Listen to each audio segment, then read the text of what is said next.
Hello, friends, and welcome to the Exams Made Simple. We are back again with the Hindu Complete Newspaper Analysis for 3rd of January 2025. 3 जनवरी 2025 का analysis देखेंगे. I hope आप लोग को content अच्छा लगता होगा, तो please do like it and do share it among your friends as well. Like ज़रूर करिए, कमेंट ज़रूर करिएगा. नया साल है निराश नहीं करिएगा आप भी, और मैं भी नहीं करूँगा. मैंने भी बहुत किया आप लोग को, हालांकि ऐसा नहीं बोलना चाहिए. तो सबसे पहली न्यूज़ है फ्रंट पेज की. Panel formed to reject the wholesale price index. अब आप सबको पता है कि जो महंगाई है वो अलग अलग इंडेक्सेस से नापी जाती है. मोस्ट कॉमनली जो यूज़ होती है कंज्यूमर प्राइस इंडेक्स है, सीपीआई, क्योंकि कंज्यूमर हम लोग हैं और हम जो सामान खरीदते हैं उसमें कितना प्राइस चेंज हुआ है वो सीपीआई बताता है, कंज्यूमर प्राइस इंडेक्स. ठीक है ना. दो और इंडेक्स होते हैं, एक होता है होलसेल प्राइस इंडेक्स और एक होता है प्रोड्यूसर प्राइस इंडेक्स. उन्हीं में चेंजेस के लिए एक पैनल बनाया गया है, तो उसके बारे में ये न्यूज़ आर्टिकल है. याद रखिएगा, अभी मेन जो चेंजेस करने हैं वो ये करने हैं कि अभी जो होलसेल प्राइस इंडेक्स का बेस ईयर है वो 2011-12 है. बेस ईयर मतलब वो साल जिसके प्राइसेस लिए जाते हैं कांस्टेंट ईयर बना करके, कांस्टेंट प्राइसेस मान करके उनको लिया जाता है बेस ईयर. तो 2011-12 अभी बेस ईयर है, उसको चेंज करना है 2022-23 में. तो उसके साथ क्या क्या और चेंजेस होंगे, मेथडोलॉजी में क्या चेंज होगा, कैलकुलेशन में क्या चेंज होगा, वो कंप्यूट करने के लिए, वो डिटरमाइन करने के लिए एक पैनल बनाया गया है. इस पैनल को हेड कौन करेगा, तो is the member of NITI Aayog Ramesh Chandra. याद रखिएगा, Ramesh Chandra will be heading this panel. 18 और मेंबर्स हैं. मेन इनका काम यह है कि दो जो होलसेल प्राइस इंडेक्स है और दूसरा जो प्रोड्यूसर प्राइस इंडेक्स है उसको वो करना है, मतलब कि किस तरीके से रिकैलकुलेट करना है, किस तरीके से उसमें बेस ईयर चेंज होगा, किस तरीके से मेथडोलॉजी चेंज होगी, ये सारी चीज़ें. अब यहाँ पे हम थोड़ी सी बात कर लेते हैं कि डब्ल्यूपीआई और पीपीआई क्या है, कैसे ये डिफर करते हैं, ऑल दीज थिंग्स. तो पीपीआई जो होता है वो डिफरेंट होता है डब्ल्यूपीआई से. पीपीआई मैंने आपको बताया प्रोड्यूसर प्राइस इंडेक्स है, डब्ल्यूपीआई होलसेल प्राइस इंडेक्स है. ठीक है ना. पीपीआई क्या है, एवरेज चेंज जो प्राइजेस में हुआ है रिसीव्ड बाय द प्रोड्यूसर्स. याद रखिएगा, प्रोड्यूसर्स जो होते हैं उनके एवरेज प्राइजेस में कितना चेंज हो रहा है. ठीक है ना. Average change in prices received by the producers, and इसमें इनडायरेक्ट टैक्सेस को इंक्लूड नहीं किया जाता. बस सिंपल सा डेफिनेशन आप याद रखिएगा कि जो प्रोड्यूसर्स के लेवल पे, प्रोड्यूसर्स के स्टेज पे जो प्राइस में चेंज हुआ है ना, जैसे producer can be a producer of anything, he can be producer of a good, है ना, he can be producer of a service. तो उसके लेवल पे कितना चेंज हुआ है प्राइजेस में, वो डिटरमाइन करता है प्रोड्यूसर प्राइस इंडेक्स. डब्ल्यूपीआई वहीं पे कैप्चर करता है changes at the point of bulk transaction. जैसे होलसेल होता है, बोलते हैं ना होलसेलर है, मतलब एक साथ बल्क में, रिटेल में नहीं बेचते वो लोग. होलसेलर्स क्या करते हैं, आपको पता होगा कि होलसेलर्स का काम क्या है कि वो बहुत सारा बल्क में माल बेचते हैं दुकानों को, फिर दुकानें रिटेल में बेचती हैं, है ना तो जब दुकान में बिकता है तो वो तो कंज्यूमर प्राइस इंडेक्स हो जाएगा. लेकिन जब ये बल्क में बीच में इंटरमीडिएटली जो ये बेचा जा रहा है, इसको होलसेल बोलते हैं. तो यहाँ पे जो प्राइस चेंज हुआ है, एक बास्केट बनाया जाता है, उसमें बहुत सारे गुड्स रखे जाते हैं और फिर उनके बास्केट में कितना प्राइस चेंज हुआ है उससे डिटरमाइन किया जाता है कि डब्ल्यूपीआई कितना है. ठीक है ना. एक बड़ा डिफरेंस ये है कि पीपीआई और डब्ल्यूपीआई में, कि पीपीआई डब्ल्यूपीआई केवल गुड्स को कैप्चर करता है, डब्ल्यूपीआई में केवल गुड्स के प्राइजेस होते हैं, पीपीआई में गुड्स और सर्विसेज दोनों रहती हैं. ठीक है ना. पीपीआई में सर्विसेज भी रहते हैं, डब्ल्यूपीआई में केवल गुड्स रहते हैं. तो एक ये डिफरेंस और याद रखेगा. आई hope you got clarity regarding this news article. आपको समझ में आया होगा. बहुत ही अच्छा न्यूज आर्टिकल है, याद रखिएगा, है ना. आगे मूव करते हैं, देखते हैं और क्या इंपॉर्टेंट है. तो RTO officials Mongolia trip to click Pallas cat find its way in textbook. अब एक आरटीओ ऑफिसर है, उन्होंने मंगोलिया की ट्रिप की थी. He is such an officer जो कि कई बार ट्रिप करते रहते हैं in order to click photographs of the wild life. तो यहाँ पे एक पल्लाज कैट है. पल्लाज कैट को याद रखिएगा ghost of the small ghost of the mountain बोला जाता है. क्यों small ghost of the mountain बोला जाता है, क्योंकि ये दिखती नहीं है ना, ये कैट जो है वो दिखती नहीं है. क्यों नहीं दिखती, क्योंकि एक तो नॉकटर्नल है, नॉकटर्नल यानी रात में एक्टिव होती है ना, नॉकटर्नल है, एंड इसका वाइट कॉम्प्लेक्शन है जो कि वहाँ की बर्फ के साथ, स्नोई हैबिटेट के साथ काफ़ी मर्ज हो जाता है. तो Pallas cat is very difficult to sight, let alone photograph. तो यहाँ पे ये फोटोग्राफ उन्होंने खींची थी पल्लाज कैट की. एंड पल्लाज कैट याद रखिएगा, it's a very hard to spot cat. One of the smallest wild cats of the world, याद रखिएगा, it is one of the smallest wild cats of the world. अभी इसका नाम और इसके साथ जो जो ये फोटोग्राफ क्लिक किया है शफीक बशीर अहमद, उनका नाम भी उस टेक्स्ट बुक में आ गया है नाउ, क्लास 7th में, है ना। तो ये इंपॉर्टेंट है, लेकिन पलास कैट के लिए ज़्यादा इंपॉर्टेंट है, उनके लिए नहीं, है ना। आई होप यू गॉट क्लैरिटी। अब एक ऐसा जनरल नॉलेज जो बचपन से आप पढ़ते आ रहे हैं कि शिप ऑफ द डेजर्ट किसे कहा जाता है, कैमल को कहा जाता है, याद रखिएगा। अच्छा, एक सवाल लास्ट न्यूज़ आर्टिकल से आप लोग के लिए मैं छोटा सा दे रहा हूँ, आप लोग जरूर करिएगा कि मंगोलिया के बॉर्डरिंग कंट्रीज मेरे को बताइएगा, मंगोलिया के बॉर्डरिंग कंट्रीज मेरे को बताइएगा, और एक नाम जो आपके दिमाग में आता है मंगोलिया का नाम सुन करके वो मुझे बताइएगा। Please do tell me that, है ना। Do this exercise, let see कि आपका जो बेसिक नॉलेज है वो कहाँ पर है। अगला जो आर्टिकल है वो है supreme court questions petition aliasing favouritism in legal profession. अब क्या हुआ कि एक लॉयर है, उन्होंने एक पिटीशन डाली है, और उस पिटीशन में उन्होंने ये कहा है कि ज़्यादातर जो सीनियर काउंसिल या सीनियर एडवोकेट्स हैं वो जजेस के परिवार के हैं, भाई भतीजे, यानी नेपोटिज्म का एक तरीके से वो आरोप लगा रहे हैं। नेपोटिज्म पता है ना आपको क्या होता है? नेपोटिज्म मतलब जो अपने पावर का यूज करके अपने फैमिली को अच्छी पोजीशन पे पहुंचा दे, ठीक है ना। तो अब यहाँ पे कोर्ट ने बहुत अच्छी चीज बोली है ना। पहले तो मैं एक आपको बता देता हूँ, सेक्शन 16 जो होता है एडवोकेट्स एक्ट का, एडवोकेट एक्ट का सेक्शन 16 वो क्लासीफाई करता है एडवोकेट्स को दो कैटेगरीज में, एक सीनियर एडवोकेट्स और दूसरा अदर एडवोकेट्स। तो जो सीनियर डेजिग्नेशन है ये दिया जाता है किसी भी एडवोकेट को बाय सुप्रीम कोर्ट और हाई कोर्ट, याद रखिएगा, this is given by the supreme court और high court, the designation of senior advocate, and this is in recognition of the professional's distinctive ability, standing at the bar, special knowledge और experience in the law। मतलब ये अलग अलग चीज़ों को देख करके कि उसकी स्टैंडिंग क्या है बार में, स्पेशल नॉलेज कितना है, एक्सपीरियंस कितना है लॉ में, इन सबको देख करके सीनियर का टैग दिया जाता है ना। और जैसे सीनियर एडवोकेट के बहुत सारे पर्क्स भी होते हैं, एक उसमें रूल भी होता है कि जो सीनियर एडवोकेट होगा वो कभी भी अपने सबऑर्डिनेट के बिना नहीं पहुंचेगा किसी भी हियरिंग में एंड ऑल। तो बहुत सारी चीज़ें जो उनको रहती है ना। And this is under the advocates act. तो ये इनका ये कहना है कि ये जो डिस्टिंक्शन है सीनियर एडवोकेट अदर एडवोकेट, तो it is against the right to equality, और एक एलिटिसिज्म और प्रिविलेज का कल्चर स्टार्ट कर रहा है। This is what the petitioner is saying, है ना। तो I hope you got clarity regarding this as well, क्या है और ये रूल मेरे को आपको मेनली बताना था, है ना। अगला यहाँ पे जीईएसी के बारे में मेंशन है, तो बस अब देखो जीएम क्रॉप्स क्या कब आएंगे कब नहीं आएंगे तो वो तो अपन देख लेंगे, लेकिन ये देख लो कि जीईएसी क्या है। ये आपका जेनेटिक इंजीनियरिंग अप्रेजल कमेटी है। It is the apex technical body which is regulating the genetically modified seeds in India. Genetically modified crops के लिए एपेक्स जो मॉनिटरिंग बॉडी है, एपेक्स टेक्निकल बॉडी है, वो है जेनेटिक इंजीनियरिंग अप्रेजल कमेटी। एक important fact आप याद रखिएगा कि ये किस एक्ट के अंतर्गत बनाई गई है, तो ये इन्वायरमेंट प्रोटेक्शन एक्ट 1986 के अंतर्गत बनाई गई, ठीक है ना। ये बहुत इंपॉर्टेंट है, और इन्वायरमेंट प्रोटेक्शन एक्ट 1986 के अंदर जब भी क्वेश्चन आएगा तो ये स्टेटमेंट जरूर रहेगा। Indian researchers develop injectable hydrogel for targeted cancer treatment. तो आईआईटी गुवाहाटी के रिसर्चर्स हैं जिन्होंने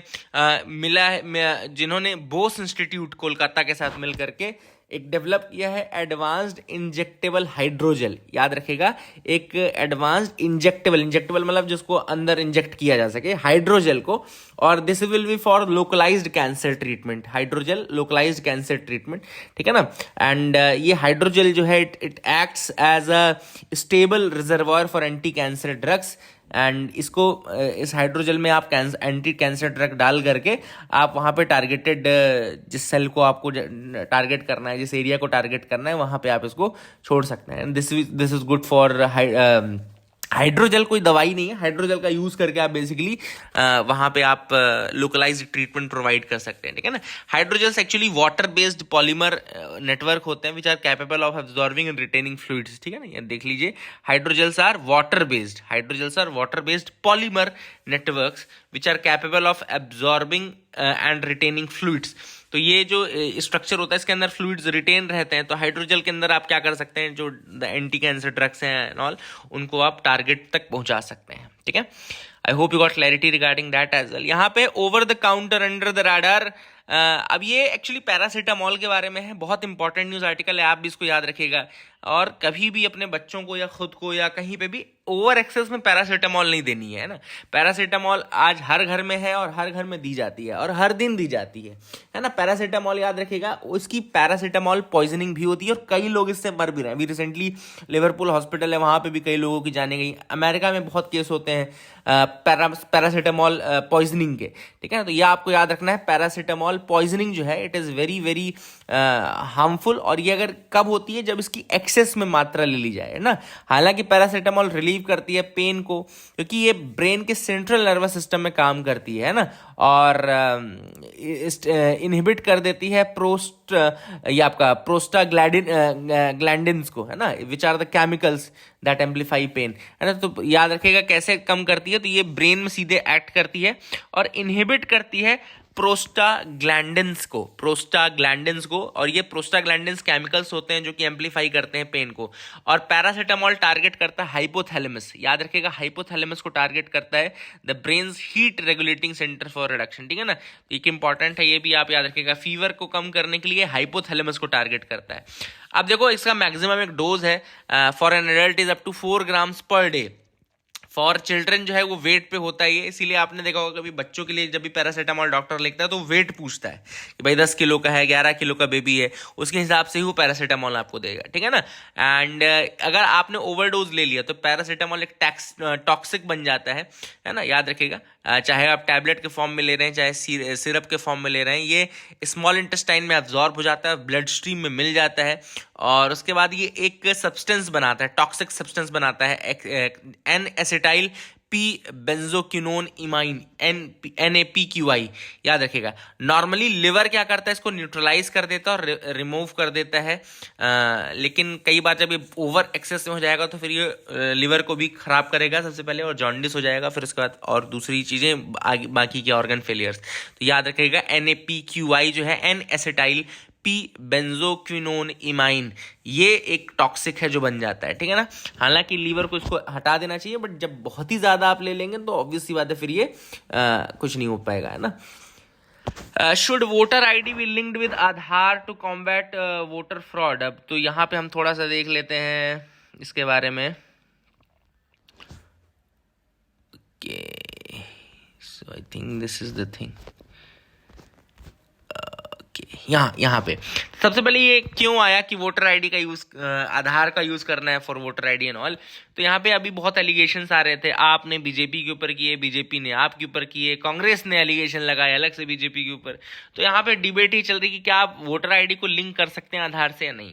तो देखो बेनिफिट क्या होगा वोटर आईडी को अगर हम आधार से लिंक करते हैं, तो ये एलिमिनेट कर देगा डुप्लीकेट वोटर आईडीज को, it will eliminate the duplicate voter IDs. और आधार का जो unique identification and real time authentication है, ये प्रिवेंट कर सकता है प्रॉक्सी वोटिंग को, it can prevent the proxy voting as well, ठीक है।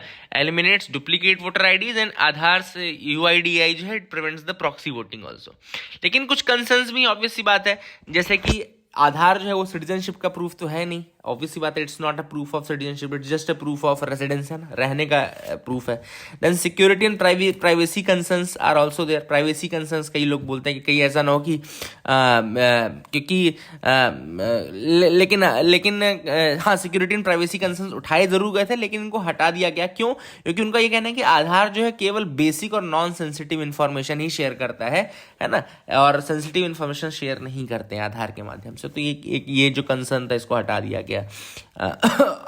इस आर्टिकल में कुछ और भी एलिगेशंस लगाए गए थे, जैसे कि उन्होंने कहा कि भाई बहुत सारे मिसिंग वोटर्स हैं जिनका नाम आ जाता है हर बार, है ना, तो उसको सही करना है। फ्रॉड एलिगेशंस भी लगाए गए कि भैया बूथ कैप्चरिंग और tampering of the voting machines ये बहुत ज़्यादा हो रहा है, इसीलिए ओवरसाइट की ज़रूरत है, क्योंकि जो इलेक्शंस हैं they are the whole and soul of the democratic process of India, है ना। अगर आप उसी में प्रॉब्लम आ जाएगी तो फिर बहुत बड़ी दिक्कत है।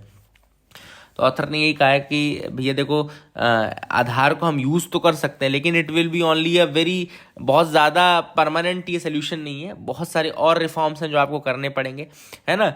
एंड प्राइवेसी एक कंसर्न नहीं है, क्योंकि सेंसिटिव इन्फॉर्मेशन आधार में नहीं शेयर होती है, तो प्राइवेसी कंसर्न वाला जो भी लोग आर्गुमेंट देंगे वो सही आर्गुमेंट नहीं होगा, ठीक है ना। एंड मतलब वोटर की प्राइवेसी से इम्पैक्ट पड़ नहीं रही है। और हाँ, यूनिक वोटिंग हो पाएगी कम से कम आधार से आप लिंक कर देंगे तो। डुप्लीकेशन को दूर करने के लिए बहुत ज़्यादा इंपॉर्टेंट है। लेकिन हाँ, बाकी जो बूथ कैप्चरिंग, मशीन टैंपरिंग और ये सब है, इसके लिए आधार काम नहीं आएगा, तो आपको बाकी रिफॉर्म साथ में करने ही करने पड़ेंगे। This is what mainly the author wants to say in this article. I hope you got clarity. अगला हम डिस्कस करेंगे, why has Trump called Panama treaty foolish. अब देखो, थोड़ा सा मैं आपको बैकग्राउंड देखो, हालांकि इंटरनेशनल एडिशन है इसलिए आपको सारी चीज़ें आती हैं, लेकिन इसमें मैं आपको सारी बताऊंगा नहीं। एक पनामा कैनाल ट्रीटी आप याद रखिएगा। पनामा कैनाल जो है वो 80 किलोमीटर की एक शिपिंग रूट है, जिसको बनाया किसने था? यूएस ने बनाया था, और 1999 तक इसको ऑपरेट भी किया था, याद रखिएगा। हालांकि टॉरिजोस कार्टर ट्रीटीज, याद रखिएगा, टॉरिजोस कार्टर ट्रीटी है जिसने ट्रांसफर कर दिया कैनाल को टू पनामा, है ना। इन्होंने पनामा को जो लैंड एंटिटी है उसको ट्रांसफर कर दिया और डिक्लेयर कर दिया कि ये न्यूट्रल रहेगी। मतलब यूएस के पास right to defend its neutrality and priority military access, ये सारी चीज़ें उसको रहेंगी। तो टॉरिजोस कार्टर ट्रीटीज है, ठीक है। अब डोनाल्ड ट्रम्प का ये कहना है, he has called this Panama Canal treaty as foolish, और कहा है कि भैया इसको रिटर्न कर दो, अब आप यूएस को फुल्ली रिटर्न कर दो, ठीक है ना। एंड ट्रम्प ने ये कहा, मेनली रीजंस क्या कह रहे हैं कि भैया एक हाई ट्रांजिट फीस लग रही है यूएस वेसल्स के ऊपर भी, एंड उन्होंने ये भी कहा कि चाइनीज इन्फ्लुएंस बढ़ते जा रहे हैं, क्योंकि 2 कंपनी उनको चाइना की दिख गई वहां पे उसके मुहाने पे ही, तो उसने कहा कि भाई ये रिटर्न करो, नहीं तो चाइना टेक ओवर कर जाएगा, है ना। पनामा ने हालांकि ट्रम्प के मूव को मना किया, क्योंकि ऑब्वियसली उनको तो पैसा मिल रहा है उस चीज से, तो all this things are there. But Panama Canal treaty याद रखिएगा, टॉरिजोस कार्टर ट्रीटी, और जो मैंने बताया वो फैक्ट्स आप याद रखिएगा, that will be enough for your, ठीक है। अब यहाँ पे CDSCO जो टॉप ड्रग रेगुलेटर है इंडिया में, central drug standards control organisation, उन्होंने अप्रूव की है वोखाड एक ड्रग मेकर हैं, और हॉस्पिटल्स भी चलते हैं। नागपुर में अगर आप लोग गए हो, नागपुर में वोखाड हॉस्पिटल है, एक हार्ट का भी, एक मल्टी स्पेशलिटी भी है, तो Wockhardt is a very good hospital there, और ये ड्रग मेकर्स भी हैं एंड दे आर हॉस्पिटल्स भी की भी चेन चलती है इनकी। तो इन्होंने एक ड्रग बनाई है जिसका नाम है मिकनाफ याद रखेगा, नेफिथ्रोमाइसिन है ये। It is for the treatment of community acquired bacteria pneumonia, community acquired bacterial pneumonia याद रखेगा, एडल्ट्स में उसको ठीक करने के लिए है मिकनाफ। इट इज़ याद रखिएगा, it's a oral antibiotic drug for the treatment of community acquired bacterial pneumonia, ठीक है ना। That is a thing which is important, Miqnaf आप याद रखेगा, वो खार्ड ने बनाई है। आगे मूव करते हैं, देखते हैं और क्या इंपॉर्टेंट न्यूज आर्टिकल है जिनके बारे में हमको डिस्कस करना है। नोबेल लॉरिएट मोहम्मदी रिमेन्स डिफाइंट, तो यहाँ पे नरगिस मोहम्मदी का नाम सब लोग जानते हैं, एक बार फिर से सुन लीजिए बस। नरगिस मोहम्मदी जो है, she is the Iranian 2023 Nobel peace prize laureate, है ना। तो ये इनका थोड़ा सा याद रखिएगा, नाम बस याद रखिए, बाकी क्या कर रही हैं अभी ये इतना इंपॉर्टेंट नहीं है। खेल रत्न मिला है तो double Olympic medallist Manu Bhaker, world chess champion D Gukesh, and hockey के हमारे जो कैप्टन है Harmanpreet Singh, and Paralympic gold medallist Praveen Kumar. तो इनको अनाउंस किया गया है ministry of youth affairs and sports के द्वारा कि इनको मेजर ध्यानचंद्र खेल रत्न अवार्ड या सम्मान दिया जाएगा। तो I hope you got clarity regarding that as well. That is it for the day. Keep loving us, keep sharing us, thank you and have a nice day.